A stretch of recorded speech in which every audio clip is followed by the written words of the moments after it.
किसी गांव में सोहनलाल का एक बहुत गरीब परिवार रहता था। कविता, इस बार तो बरसात में हद ही हो गई। हमारी फसलें खराब करने के बाद भी इंद्रदेव को चैन नहीं आया। अभी भी बारिश होती ही चली जा रही है।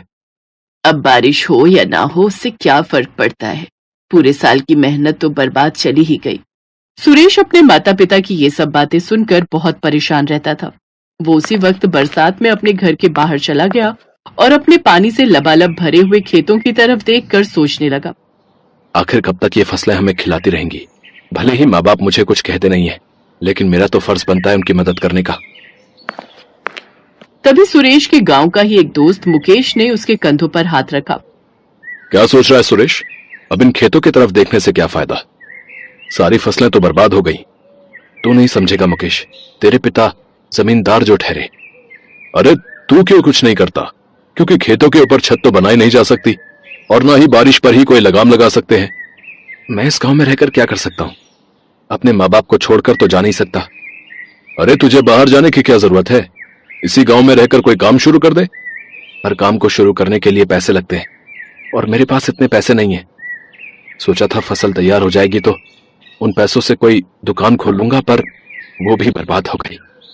मेरे पास तेरे लिए एक प्लान है जिसमें कोई पैसा नहीं लगेगा। थोड़ा बहुत पैसा लगेगा तो उसमें मैं तेरी मदद कर दूंगा। ठीक है, बता क्या प्लान है? तेरे घर में तवा तो होगा ही। अपने घर के बाहर ही तू आलू के पराठे, बैगन के पराठे, टमाटर के पराठे ये सब बनाकर बेच। वैसे भी इस गांव में ऐसी कोई दुकान भी नहीं है, बहुत भीड़ लगेगी। सुरेश को ये वाला प्लान थोड़ा ठीक लगा।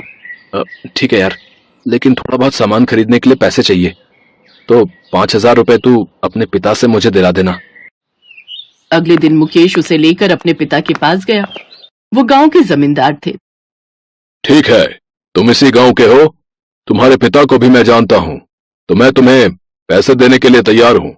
लेकिन अगर 3 महीने के अंदर तुम मेरे पैसे ना लौटा पाए तो मुझे गुंडा मत कहना, समझे? अरे पापा, ये आप कैसी बातें कर रहे हैं? ये आपका पैसा लेकर कहां भाग जाएगा? ये तो मुझे भी पता है कि ये कहीं नहीं भाग जाएगा। बिना मेरी परमिशन के इस गांव से कोई नहीं भाग सकता, लेकिन मुझे मेरे पैसे तो टाइम पर चाहिए। फिर चाहे तेरा दोस्त हो या फिर खुद तू ही क्यों ना हो, ऐसे ही मैं जमींदार नहीं बन गया बेटे। सुरेश के पास और कोई रास्ता नहीं बचा था। उससे अपने घर की हालत देखी नहीं जा रही थी, इसलिए वो जमींदार की बात मान गया। ठीक है चाचा, मुझे आपकी बात मंजूर है। अगर मैं 3 महीने में पैसे ना दे पाया तो आपको जो सही लगे वो मेरे साथ कर लेना, क्योंकि अगर मैंने कोई धंधा शुरू नहीं किया तो वैसे भी मेरे परिवार के पास मरने के अलावा कोई दूसरा चारा नहीं बचेगा। तो इस तरह से जमींदार ने मुकेश को 5,000 रुपए दे दिए और एक पेपर पर साइन भी करवा लिया, जिस पर लिखा था कि अगर मैं 3 महीने में पैसे नहीं दे पाया तो जमींदार साहब मेरे साथ कुछ भी कर सकते हैं। अब तू आराम से जा। 3 महीने क्या, कुछ ही दिनों में तू मेरे पिता के पैसे वापस कर देगा, क्योंकि इस गांव में फास्ट फूड की वैसे भी कोई दुकान नहीं है। बरसात में पराठे और चाय सभी लोग खाएंगे तेरे पास आकर। लेकिन कहते हैं ना, जिस इंसान को समस्याएं घेर लेती हैं फिर समस्याएं उसका पीछा इतनी जल्दी नहीं छोड़ती। वहीं अगर किसी इंसान के पीछे सफलता एक बार पड़ जाती है तो फिर वो सफलता भी उसका पीछा नहीं छोड़ती। अगले दिन ही सुरेश ने अपने घर के बाहर चाय और पराठों का ठेला लगा लिया। बेटा, मैं भी तेरी इस काम में तेरी मदद करूंगा। अरे नहीं पिताजी, अभी तक आप अकेले ही तो सारा काम करते थे, मुझे कुछ भी नहीं करने देते थे। तो मेरा भी फर्ज बनता है कि जब मैंने अपना काम शुरू किया है तो मैं आपसे भी कोई मदद ना लूं। सुरेश की बार बार जिद करने के बाद सोहनलाल घर के अंदर चला गया। चलो अच्छा है, कम से कम हमारे बेटे की आंखें तो खुली। अब उसे अपने मन के हिसाब से काम करने दीजिए। उसका जवान खून है, वो तरक्की जरूर करेगा। पहले दिन से ही उसके ठेले पर भीड़ लगने लगी। सुरेश बहुत खुश था और बहुत मेहनत से सभी को चाय और पराठे खिला रहा था। अरे अरे वाह बेटा सुरेश, ये आलू के पराठे तो कमाल के हैं। अरे भाई, मेरे लिए पनीर के पराठे लगाना जरा। अभी लगाता हूँ।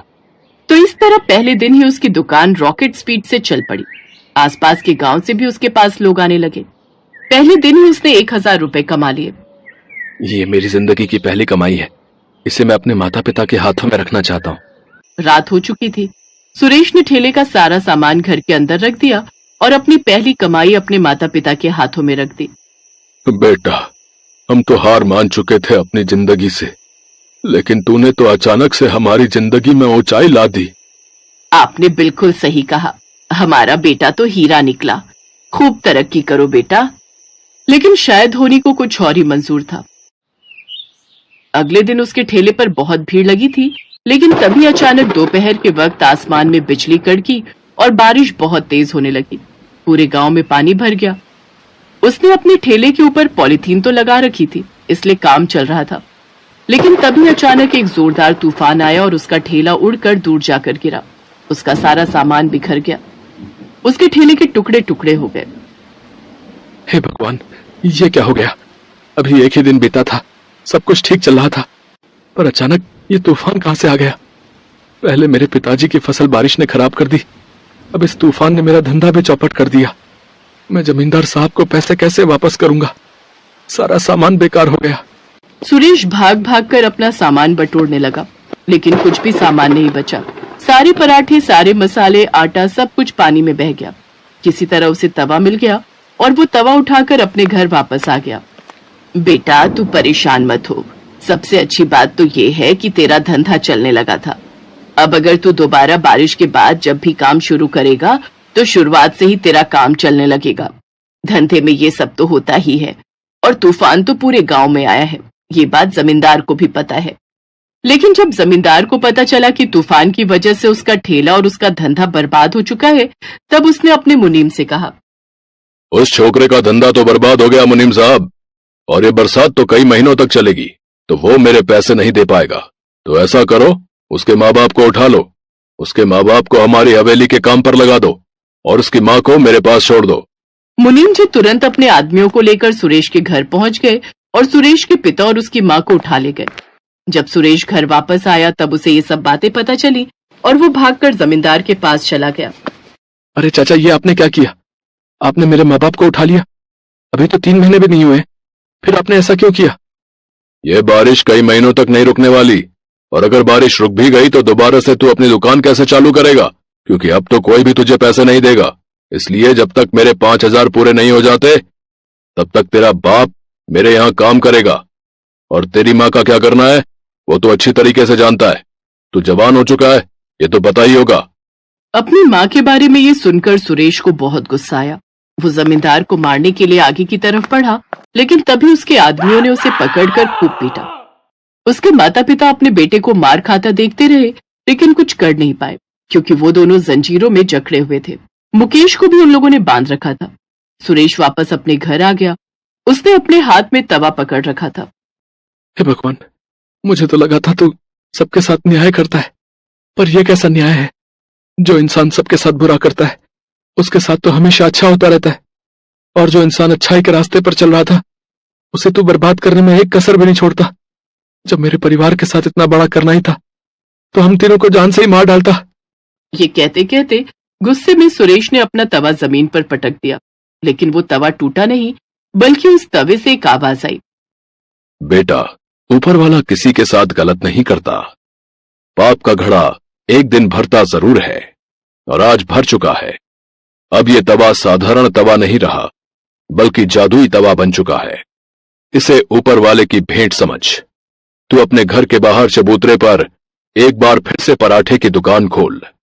इस तवे को जैसे ही तू अपनी उंगलियों से छुएगा वैसे ही पराठे बनकर तैयार हो जाएंगे। जिस भी पराठे का नाम लेगा वही पराठा बनकर तैयार हो जाएगा। पर अगर तुमने किसी के साथ गलत किया तो इस तवे की शक्तियां खत्म हो जाएंगी। अगले दिन जब बारिश कम हुई तब उसने बाहर चबूतरे पर ही अपनी दुकान लगा ली। वो जितनी बार उस तवे को छूता उतनी बार एक पराठा बनकर तैयार हो जाता। ऐसे करके उसने हजारों पराठे तैयार कर लिए और लोगों की भीड़ फिर से लगने लगी। 2 दिन के अंदर उसने जमींदार को ब्याज सहित पैसे लौटा दिए। मुकेश ने अपने पिता का घर हमेशा के लिए छोड़ दिया और सुरेश के साथ मिलकर खुशी खुशी काम करने लगा। सुरेश एक चाउमीन के ठेले पर काम करता था, पर उस ठेले का मालिक सोहनलाल बहुत ही खड़ूस स्वभाव का था। सुरेश जितना मर्जी अच्छा काम कर ले, पर फिर भी उसका मालिक कभी भी उससे खुश नहीं होता था। सुरेश रोजाना सुबह 9 बजे काम पर निकल जाता था और रात को 11 बजे घर आता था। इतनी मेहनत करने के बाद भी उसका मालिक हमेशा उसे किसी न किसी बात के लिए सुनाता रहता था। क्या बात है सुरेश, इतनी देर से ग्राहक खड़े हैं और तेरे से अभी तक एक चाउमीन नहीं बनी? ऐसे काम नहीं होगा, तू तो मेरा नुकसान करवा देगा। मालिक वो मैंने आपको कल कुछ सामान लिखवाया था, वो कम है इसीलिए देर हो रही है। कहाँ रखा है सामान? आप दे दो, मैं जल्दी से बना दूंगा। तूने मुझे कब लिखवाया था सामान? मैंने तो कोई सामान नहीं लिखा, झूठ मत बोल। अगर तू लिखवाता तो मैं लेता हुआ आता। अरे भैया क्या बात है, चाउमीन देनी है या हम जाएं? अरे नहीं नहीं, अभी बन जाएगी चाउमीन है। बस थोड़ी देर में मैं सामान मंगवा लेता हूँ। इतना टाइम नहीं है हमारे पास, रहने दो, हम कहीं और से खा लेंगे। हम तो तुम्हारा नाम सुनकर आए थे कि तुम्हारे ठेले की तवा चाउमीन बहुत बढ़िया बनती है। चलो भाई चलो, यहाँ रुकना बेकार है, यहाँ तो सामान ही नहीं है, चाउमीन क्या खाएंगे है। ग्राहक वहाँ से खाली ही लौट गए। सुरेश के मालिक ने सारा गुस्सा सुरेश पर निकाल दिया और गुस्से में सुरेश को चाटा लगा दिया। तेरी वजह से आज मेरे ग्राहक खाली लौट गए। मालिक आप मेरे ऊपर हाथ मत उठाओ, वरना। क्या करेगा तू है, क्या करेगा तू बता? गरीब भिखारी, मेरे टुकड़ों पर पलने वाला, मेरे को आंखें दिखा रहा है। अरे तू नौकर है, मेरा नौकर। मैं चाहे तुझे मारूं या फिर तेरे साथ कुछ भी करूं, तुझे सब कुछ सहन करना पड़ेगा। मालिक मुझे आपके पास नौकरी नहीं करनी, आप मेरा हिसाब कर दो, मैं नौकरी छोड़ रहा हूँ। क्या कहा? नौकरी छोड़ रहा है? अब इतनी जल्दी मैं दूसरा नौकर कहाँ से लाऊंगा? 1 रुपया भी नहीं मिलेगा। करना है तो कर, वरना बिना पगार लिए ही यहाँ से निकल जा। मालिक आपने पिछले 2 महीने से मेरे पैसे नहीं दिए हैं, ये तो गलत बात है। मुझे जब आपके यहाँ नौकरी करनी नहीं तो आप मेरे पिछले पैसे दे दो ना। तेरे पास क्या सबूत है कि मैंने तुझे 2 महीने के पैसे नहीं दिए? जा कर ले जो करना है, मैं तुझे पैसे नहीं दूंगा। सुरेश बिना पगार लिए ही घर लौट आता है। तुम्हारे पैसे मार लिए, तुम्हारे ऊपर हाथ भी उठा दिया। अरे वो कैसा इंसान है। चलो तुम और मैं अभी चलते हैं। कैसे नहीं देगा वो पैसे? अरे पार्वती वो इंसान ठीक नहीं है, उसके मुंह ना ही लगो तो सही रहेगा, छोड़ो जाने दो। पर ये तो बहुत नुकसान हो गया ना, तुम्हारे हाथ में कोई काम भी नहीं है, घर का गुजारा कैसे होगा? पार्वती मेरे हाथों में हुनर है जिसकी वजह से मैं अपना खुद का काम शुरू कर सकता हूँ। बस मुझे थोड़े पैसों की जरूरत होगी और मैं थोड़े पैसे कमाकर फिर से ये काम शुरू कर दूंगा। सुरेश ने थोड़ी मजदूरी करनी शुरू कर दी ताकि वो पैसे कमाकर तवा चाउमीन का ठेला लगा सके। पर एक दिन, अरे पार्वती भाभी, अरे जल्दी चलो। अरे सुरेश भैया बिल्डिंग की सीढ़ियों से गिर गए हैं, उन्हें बहुत चोट आई है। क्या चोट आ गई? कहाँ है भैया? बिल्डिंग के मालिक ने पड़ोस के अस्पताल में भेजा है। सुरेश भैया के सिर पर गहरी चोट आई है। पार्वती दौड़ती हुई अस्पताल जाती है। सुरेश इस दुर्घटना में अपनी आंखों की रोशनी खो देता है। एक के बाद एक परेशानियां सुरेश के परिवार को घेर लेती हैं।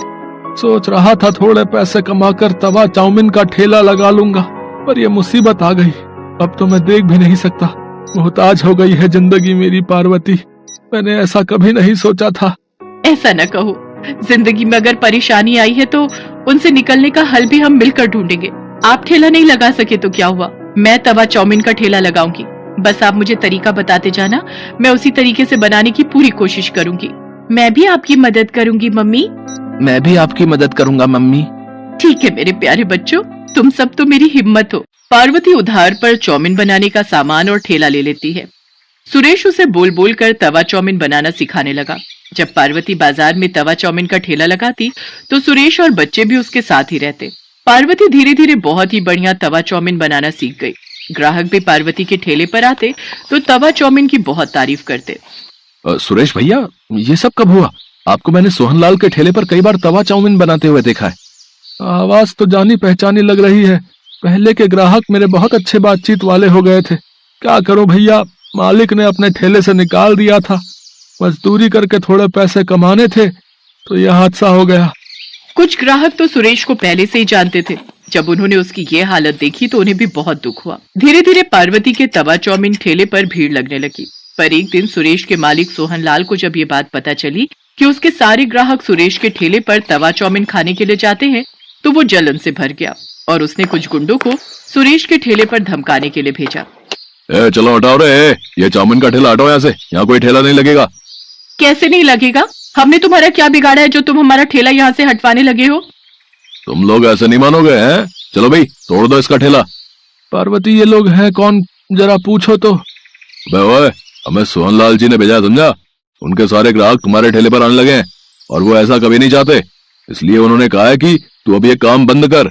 इस एरिया में बस उनका ही तवा चाउमीन का ठेला चलेगा, समझे? या कुछ और समझाए? हमें धमकी दे रहे हो? बाजार के बीच में खड़े हैं, अभी आवाज लगाऊंगी तो लोग इकट्ठे हो जाएंगे। अरे भाइयों बहनों जरा हमारी मदद करो, देखो ये गुंडे हम गरीबों पर जुल्म कर रहे हैं। क्या हुआ बहन जी, चिंता मत करो, हमारे होते हुए गुंडे आपका कोई नुकसान नहीं पहुंचा सकते। चिंता मत करो, हम अभी इनकी वीडियो बनाकर सोशल मीडिया पर डालते हैं। क्या नाम बता रहे थे भैया, तुम्हें किसने भेजा है? गुंडे थोड़ा घबरा जाते हैं। उनके आसपास लोगों की भीड़ जुटने लगती है। जिनमें से कुछ मीडिया के लोग भी थे और कुछ जर्नलिस्ट, कुछ यूट्यूबर। फिर क्या था, उनको देखकर गुंडे बुरी तरह डर जाते हैं। इतनी देर में सोहनलाल भी आ जाता है। अब तो भीड़ सोहनलाल के पीछे पड़ जाती है। आप सब जानते हैं, इस बेईमान ने मेरे पति के 2 महीने के पैसे मार लिए और इन्हें नौकरी से निकाल दिया। आज मेरे पति की हालत इसी की वजह से है। सीधी तरह से इन गरीबों के पैसे लौटा दो, वरना तुम्हारा ये हाल होगा कि तुम सोच भी नहीं सकते। मैं एक न्यूज रिपोर्टर हूँ, भले ही आज मैं ड्यूटी पर नहीं हूँ, पर अपना फर्ज भली भांति जानती हूँ। सीधी तरह देते हो या तुम्हारे खिलाफ खबर छापूं? नहीं नहीं, मैं पैसे देता हूँ। सोहनलाल डर जाता है और वो पार्वती के हाथ में सुरेश के पैसे और बाकी सबके कहने पर उसका जो भी नुकसान हुआ उसमें पैसे बढ़ाकर देता है और उस दिन के बाद उन्हें तंग न करने का वादा करता है। काफी लोग सुरेश और पार्वती की मदद के लिए आते हैं और फिर सुरेश का इलाज भी करवाने के लिए बहुत से लोगों ने मदद की, जिससे सुरेश की आंखों का ऑपरेशन हो गया और उसकी आंखों की रोशनी फिर से लौट आई और सुरेश और पार्वती दोनों मिलकर अपने तवा चाउमीन के ठेले पर मेहनत करने लगे।